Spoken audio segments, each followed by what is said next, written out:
it was absolute genius marketing. So if you guys didn't know, as of last night, the Barbie movie surpassed $1 billion in revenue. That is unheard of for a movie with this kind of budget. I mean, you're talking about Avengers, Infinity War level stuff. And you're talking about an ensemble cast of some of the biggest stars and actors in Hollywood that are hitting that 1 billion mark. So this is on crazy numbers. And if you live under a rock and you're not on social media at all, or if you haven't just opened your door and listened to people talk, everybody's talking about the Barbie movie. Everybody's getting dressed up to go to the theater. People are wearing pink. You have grown women wearing pink. You have grown men wearing pink to go to the movie theater.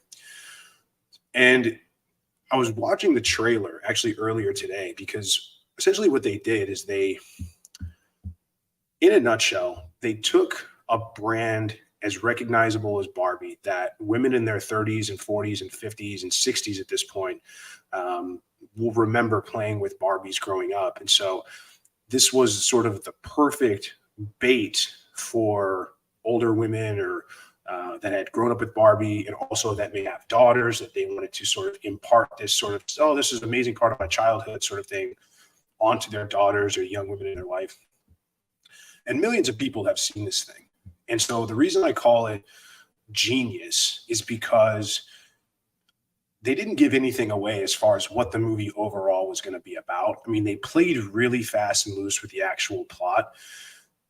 And what they actually gave for 2 hours, I was watching the trailer and I thought, oh, this is going to be this is selling a quirky movie about a doll who gains sentience and then goes into the real world and gets into all kind of wacky and funny mishaps and adventures, like a lighthearted family kind of movie.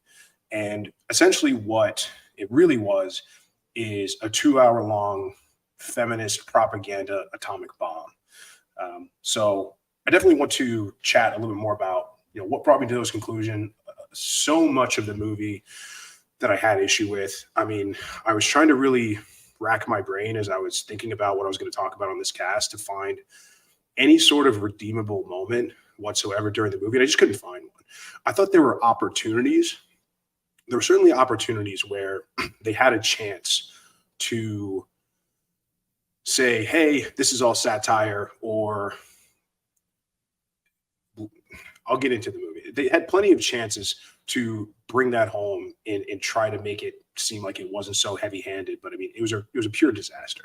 So the movie opens in Barbie land. You got Margot Robbie as the stereotypical Barbie, and they've got a whole bunch of different Barbie characters. They had pregnant Barbie, which you find out was an actual Barbie, but was discontinued. So first shot at motherhood there. Basically, the whole day is a party. Barbie drives her fictional car to the fictional beach. You have all of the Barbies, and I'm going to start. I don't know how many times I'm going to have to say Barbie throughout this cast, and Barbie and Ken. I'm probably just going to start saying men and women if I can help it.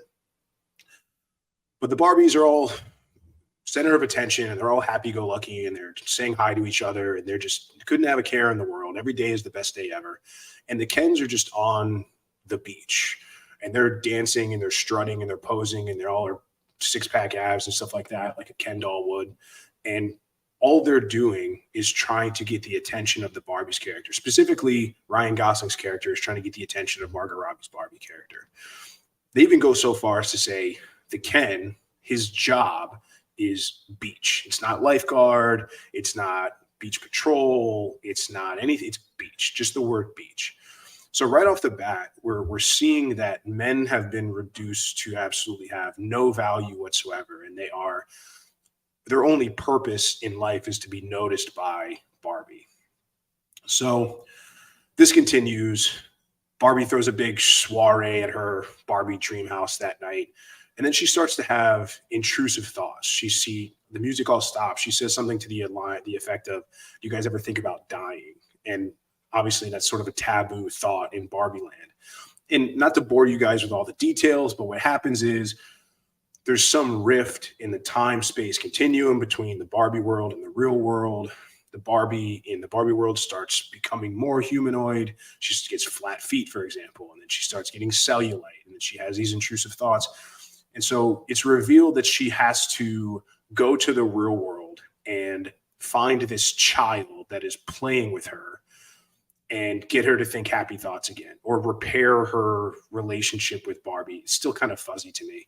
I tried not to focus on the really woo-woo stuff. And then Ken, Ryan Gosling's character. So Barbie goes to on her road trip and she's going to go to the real world, and Ken stows away in her back seat, right? Always wanting her approval. Ken rides in the back seat. Barbie rides in the front. He doesn't even ride shotgun in this movie.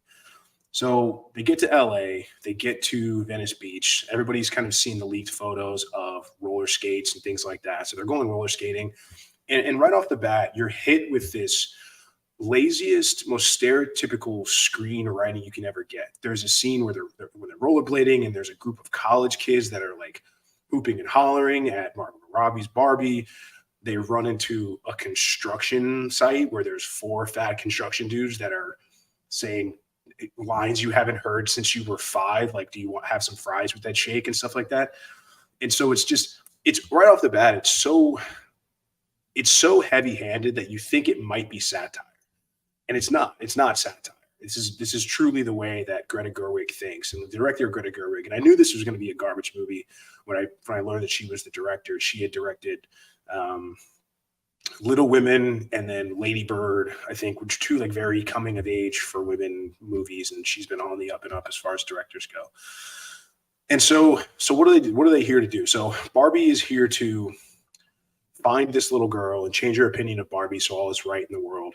So she splits up, but at the same time, we're taken to the Mattel offices, where Mattel is a company that owns Barbie. And just like in stereotypical fashion, the entire boardroom is made up of bumbling, stumbling, idiot men, led by no other than the king of playing bumbling, stumbling idiots, Will Ferrell, and a bunch of guys you never learn their names. And of course, the one woman in the office is the secretary. That's the only job in this universe that apparently she's good enough for. So these guys get word that Barbie's out, and this could cause a huge problem, and we can't let this get out. This is going to be a huge issue. And so they go out to find her. They go out to try to catch her. And so at the same time, Ken is off experiencing a world for the first time where people are looking at him differently because he's a man. They're treating him well. They're saying what's up to him. They're recognizing him. They're saying he has value.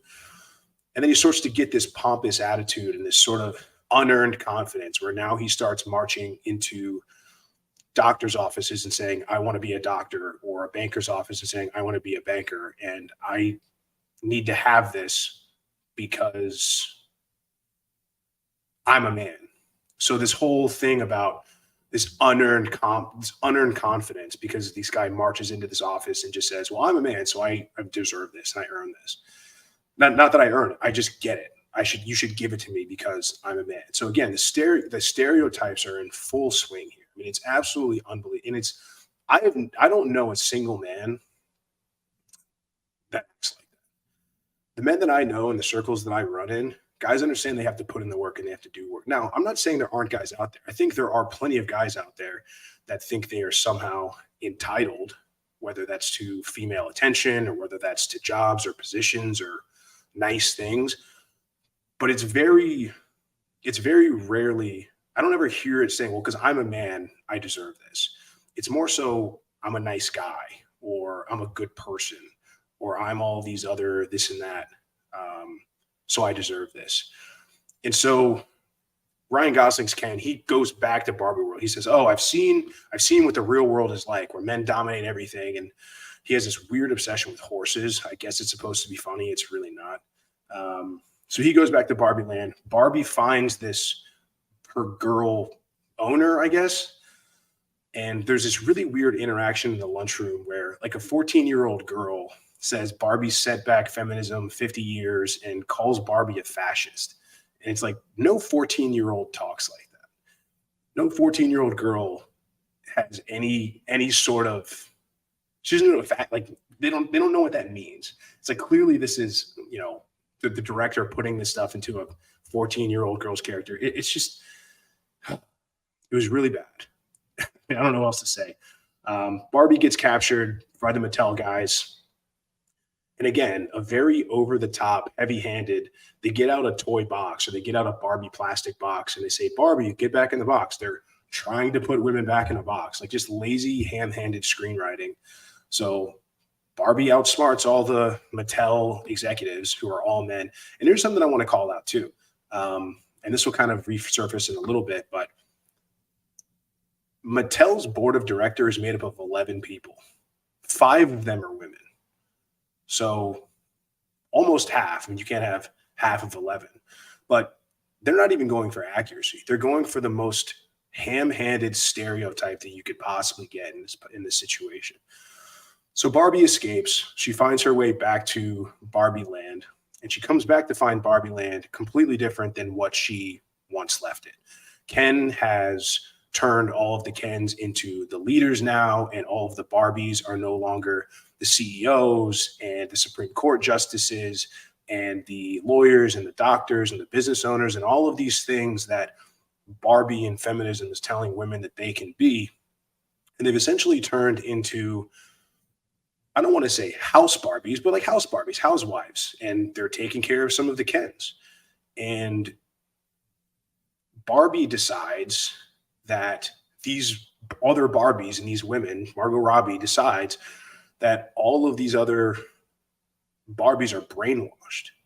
So now it's her job to team up with the other sort of outcast Barbie, played by Kate McKinnon, to essentially kidnap all of the other Barbies and unbrainwash them. And it really struck a chord with me. And it's what feminism gets so wrong, I think, about women and women having equal rights and all that kind of stuff. They're just taking choice completely out of it. There's nothing in there that says, like, this is where the movie had such a missed opportunity. And this is kind of at the end. I'm kind of going to the end and coming back. But there was such an opportunity to say, listen, some of the Barbies, let's say we unbrainwashed the Barbies, but they still chose to be a Barbie wife or a house Barbie or a Barbie mother. And we would say, that's okay. It's all about the importance is about choice and about what you can do with the knowledge that you've gained. But this whole idea of a Barbie taking care of a Ken or being with a Ken is not a choice, it's brainwashing. So you're essentially telling women that the only reason they would ever be side by side with a man and be taking care of him or adding value to his life is if she's brainwashed. And we need to get her away from Ken, and we need to re-brainwash her or unbrainwash her. So now she wants to be the doctor, the Supreme Court justice, or a lawyer, or anything, all this good stuff. And there's one particular scene that really like stuck out more than most. And so there's the whole idea of they're trying to pull one over on these Kens to get power back, because the Kens have revolted and now they're going to write a new constitution to say Kens have all the power now and Barbies don't have the power anymore. And so what they do is they pretend to be interested in these Kens. They pretend to be infatuated with them. And it culminates in this one big scene where all of the Kens are playing guitar to a Barbie on the beach. And all of them are doing it. And so it's funny, like, again, very over the top. The song they pick is Push by Matchbox 20. I'm not going to read the lyrics, or I'm not going to talk about it with you guys. But it kind of culminates in this final sort of campfire scene where they pretend to be interested, and right when they say this explicitly, they say, like, we're going to pretend to be interested, and then right at the right moment when we think we have them hooked, they all pull out their phones and act uninterested and disinterested. And the guy goes, hey, listen, he goes, who are you texting? He's like, oh, just another Ken. And this winds up pitting all of the men together, and the men actually go to war on a beach, like a beach battle, while all of the Barbies conspire behind their backs to redo the Constitution or celebrate how stupid men are and how idiotic they are. I want to go back really quick, because this is probably the most important part of the entire film that I disagree with. Well, let me wrap it up, and I'm going to come back to this because I'm almost to the end. I kind of skipped over it, but I kind of skipped over it on purpose. So eventually what happens is the Kens realize they've been played for fools. And all along, Ryan Gosling's entire motivation of changing Barbie world to Ken world and taking over is because he's essentially friend zoned by Barbie. And even at the very end of the movie, he has a breakdown and she coddles him and hugs him and stuff. And he goes in to kiss her. And they let you know very clear that it's not going to happen, that the girl and the guy are not going to end up together. This is not some stupid, sappy rom com from the 80s. Sorry to burst your bubble. And it ends with this weird soliloquy about how I'm Barbie. It's not Barbie and Ken, it's Barbie. And then there's Ken. And essentially, the whole movie says in his closing and wrapping up, trying to tell women that they're better off without men. And men, you don't need women, dude. Like you're enough. You're Ken enough. Kenough. He literally wears a sweatshirt at the end of the movie that says Ken enough. And I think there's memes going around. I think Trudeau probably put one on or something like that. But it's just overall, it's just such a horrible message, in my opinion. And I don't believe that it's satire. I know that Wahlberger said it's satire. It's not satire. Like, if it was satire, it would be, I think, obvious. I mean, you take a director like Gerwig and you see the stuff that she's putting out. It's really not satire. She's trying to send a message. This is really the reality that women think they live in. They think they live in this reality where they have to be in constant fear of men, where every 3 seconds you've got fat construction workers that are oogling and ogling and hooping and hollering at them. They think they live in a world where every board of directors is run by men and the only jobs that women are allowed for are secretarial. It's just a complete misrepresentation of the reality of the world that we actually live in. And so they all drive off into the sunset. Barbie ends up going to the real world, I guess, because she fixed Barbie land and now it's up to her to fix the real world. I don't really know what the end. I was so out of it by the last 10 minutes. I was kind of over it and done with it. But there was one point, and this I got wind of this before I even saw the movie, because there's a very specific moment where the mother character from the real world, who is really the culprit of playing with the dolls the wrong way that broke the space-time. Don't try to follow along with that. I'm gonna hurt myself even trying to think about it. But she opens, so Margot Robbie has this moment where she looks around and nobody wants her and nobody is taking her seriously. All the other Barbies have all the other Kens, and the Ken, and it's so poetic, and this isn't what they meant, but this is really how things happen. So she went from having all of this attention and everybody was obsessed with her because she was young and hot Barbie. She was stereotypically hot Barbie. She was the Barbie of the Barbies. Now nobody wants anything to do with her. Nobody wants to talk to her. Nobody wants any of this kind of stuff. Even Ryan Gosling, who was obsessed with her, who has now said, whatever, I'm done with you. I'm over it. So she has this major breakdown and she says, I'm not good at anything. I'm not a doctor. I can't fly planes. I'm not interesting. I'm not smart. I'm not beautiful. And she essentially is hitting the wall in real time. And the guys that watch this content know what I'm talking about. She's hitting the wall in real time. She's recognizing that the power she used to have, the attention she used to command, she's no longer getting it. It's over. And so that is her motivation to go and unbrainwash these other Barbies. Nobody wants her. She's past her prime. She's hit the wall. She's gotten zeroed out. So what does she do? She wants to go and make sure all of those other Barbies are just as miserable as she is. Misery loves company in this particular context. And when the Barbies were actually taking care of the Kens, they were happy. They were ecstatic. There was one that even made the comment where she goes, this is so much better than being president. And it's like, yeah,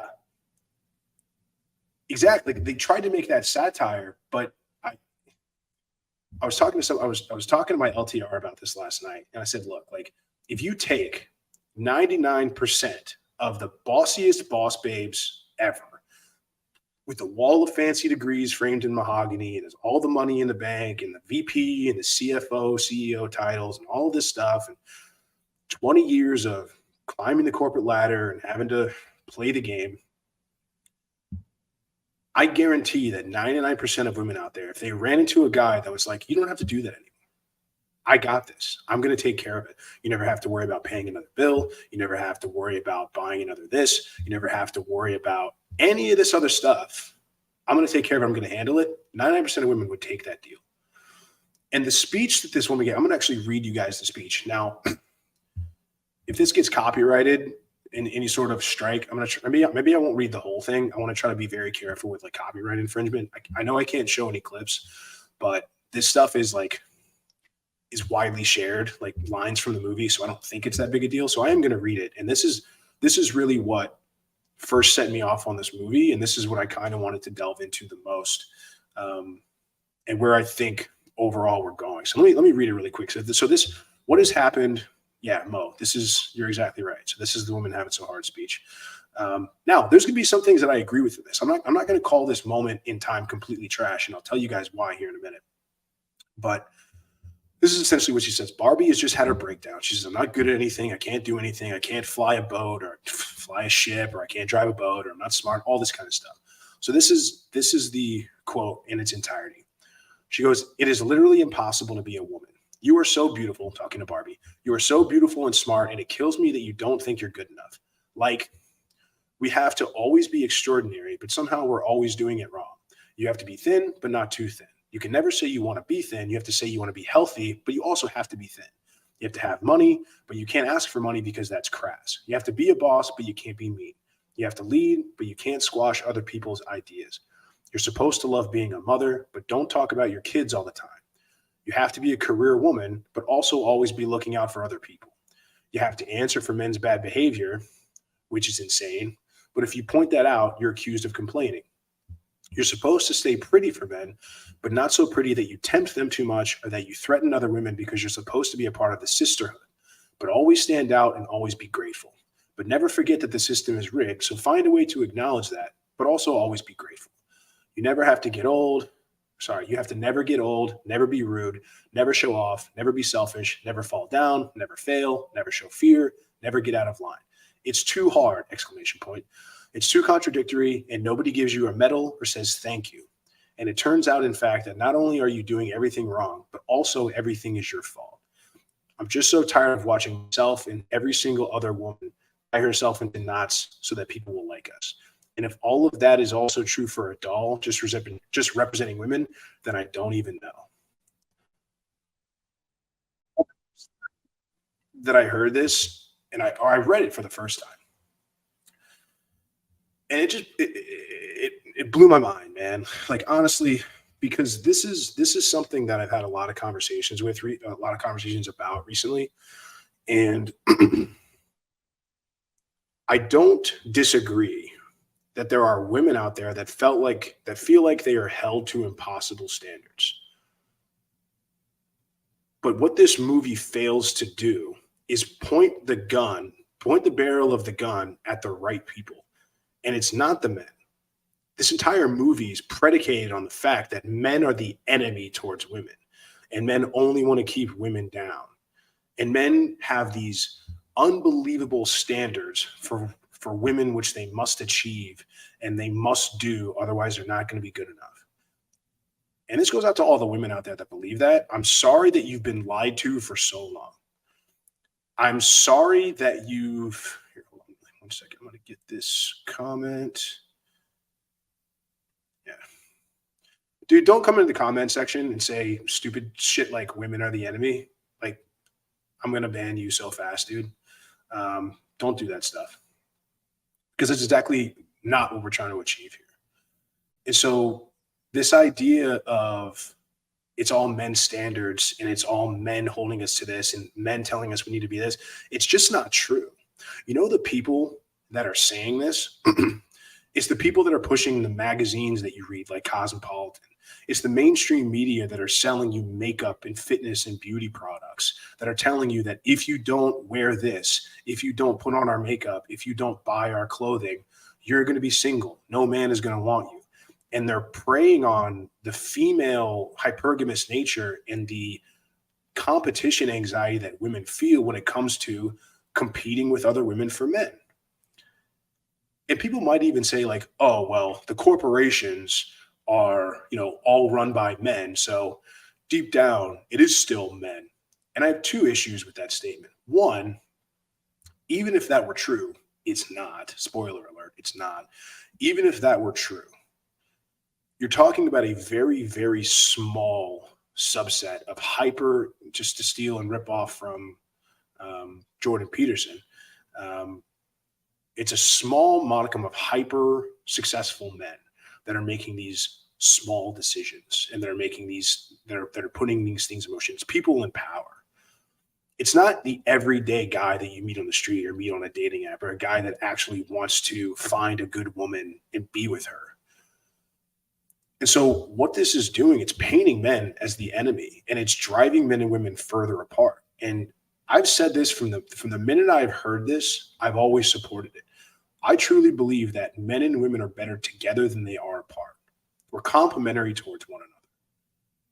So men and women are better together than they are apart. And this goes for all things. This goes for child rearing. This goes for the advancement of our race and our species and like the human race. And all this movie did was talk about how men and women don't need each other and they're actually better apart. You're Ken Nuff. Hey guys, you're Ken Nuff. And it's these people that run these companies and these magazines that are telling you that you're gross and that you're too fat, but you need to be a boss babe, you need to go make all this money. This is the result. And here comes the big reveal, guys. Like, this is what feminism has done to us. This is the result of feminism. This is the result of a system and a narrative that tells women that you're both better than men, but you're also oppressed by them at the same time. This is a narrative that has said, go make all the money if you're a woman, go get all the degrees, spend 20 years climbing the corporate ladder. And then when you're done, there's going to be loads and swaths of men that are going to be falling at your feet because they're just going to be so sexually attracted to your wall of degrees and all of the zeros in your bank account. And it's just not the reality. Again, the movie had a perfect opportunity to say, if you want to go and work and be boss babe Barbie forever and be Supreme Court Justice Barbie or be President Barbie, cool, you can do that. If you want to be stay-at-home Barbie and raise the children Barbie and take care of the home Barbie and clean the house and cook for your family and make sure they grow up healthy and strong Barbie and make sure your kids aren't maladjusted for the world Barbie, you can do that as well. But we have to end this lie. We have to end this lie that the world is telling women that you can have it all. It's just not the way that it works. You have to be able to make a choice. Like, I'm sorry, like nobody can have it. I'm not just talking to women here. I'm talking to everybody. Nobody can just have it all.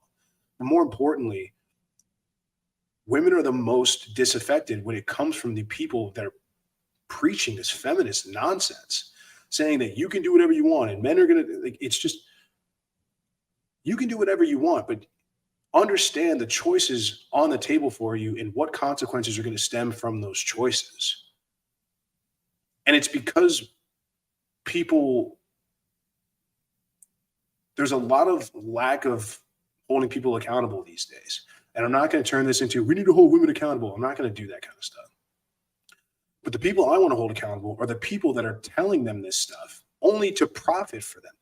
This is all, here's the thing. I don't see how people don't get this.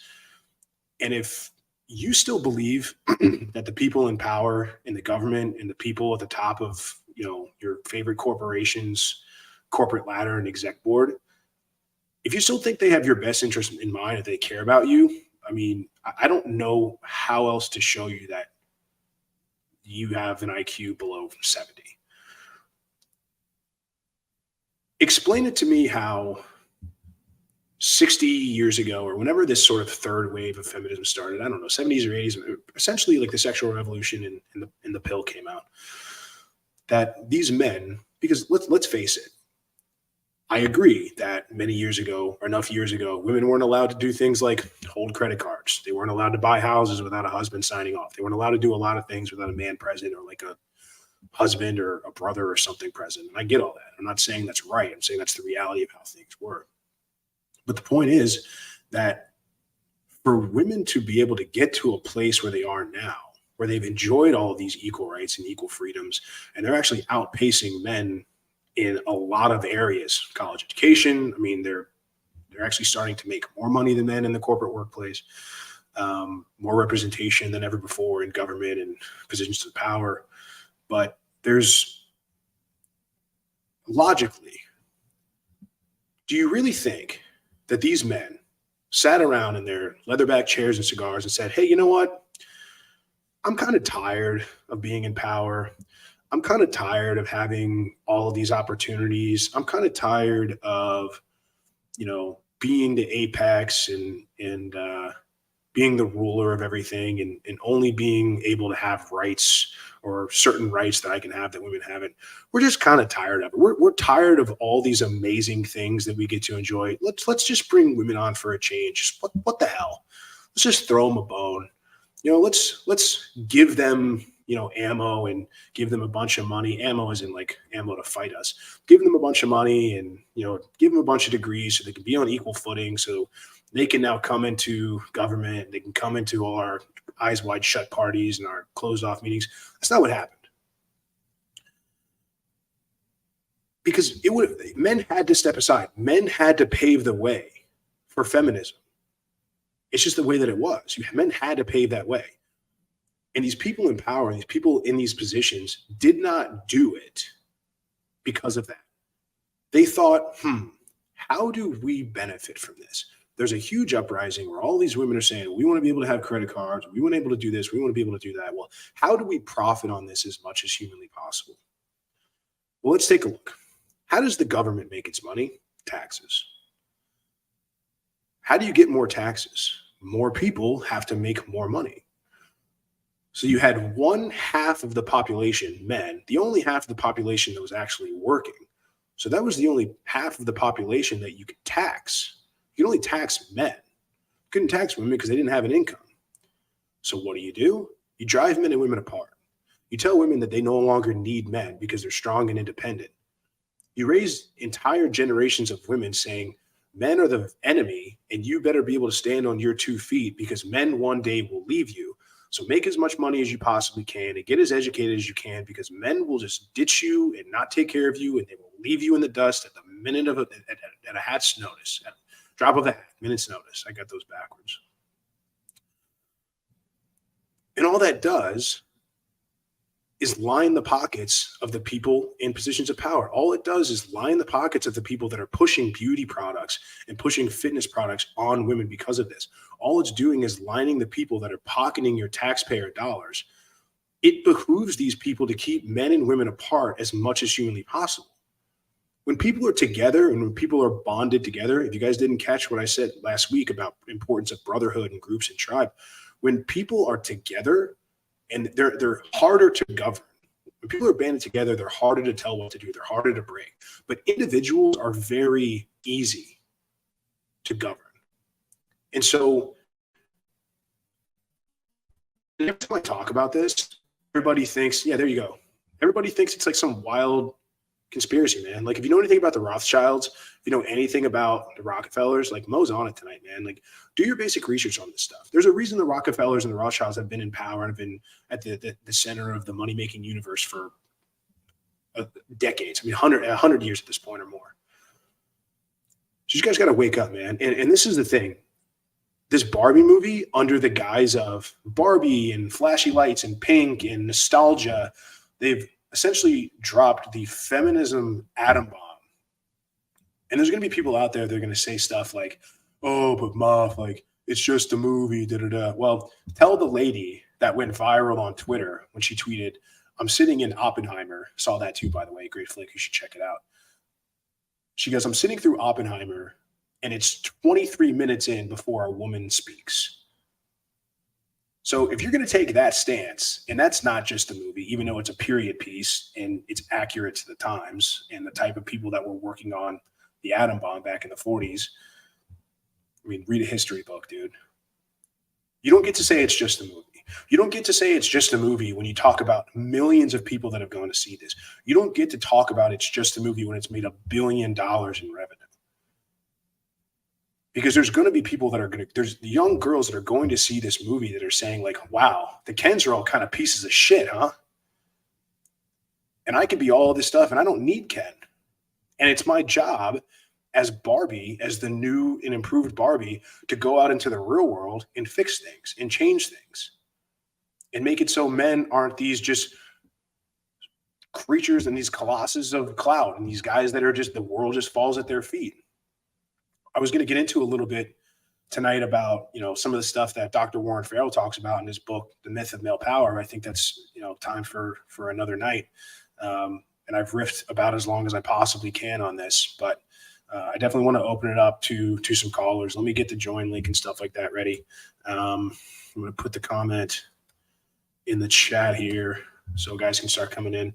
If you saw the movie, let me know. I mean, and look, I think the movie was perfectly summed up by the very last scene. Barbie gets taken to this, like a job interview. It actually turns out to be a gynecologist appointment. Haha, hilarious.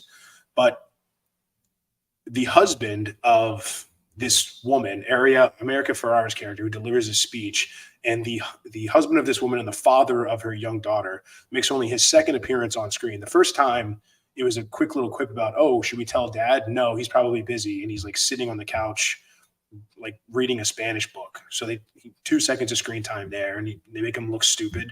And then he's in the passenger seat of the car that America Ferrera is driving. And then he turns around and he starts speaking Spanish to Barbie in like broken Spanish. And then his daughter, and I literally went like this. I made some gesture. I can't remember what it was. And his daughter goes, "Dad, that's appropriation." It's an absolute clown world, man. Like, if you guys saw the movie, I'm interested to hear your thoughts. If you haven't and you just want to riff on something, then go right for it. I have somebody that says she might want to call in, so I'm going to send her the link. Is the join link while I'm doing that. So get in here, man. The join link's right here. I'm going to paste it again. If you guys want to ask questions, you want to do some Q&A kind of stuff, like I said, it's right there. I've got my assistant that's kind of spamming the call-in link in the chat. Let's look at this super chat real quick. Jerry Oak, $25. You're hitting a home run, Moff. Yeah, thanks, Jerry. Man, Jerry's a good guy, man. Like, so Jerry and I have been going way back. Like, I used to do these shows. I don't do them much anymore, but I used to do them on this little app called Stereo, which is like an all audio app, and you don't show your face. And I've probably done like, I don't know, man, probably like close to 500 shows on this thing. So I got a lot of practice. And so Rich and I have gone back and forth on that app, you know, before, and he felt confident in giving me the keys to the king. I really hope you guys enjoyed that clip. If you want to watch the full-length podcast, you can find that over here, that clip's from. If you're newer to the channel, make sure you hit subscribe over here, and pin down below in the top comment, you'll find a bunch of useful links to my website, my supplement line, books, and a bunch of other stuff. Have an amazing day. Peace out.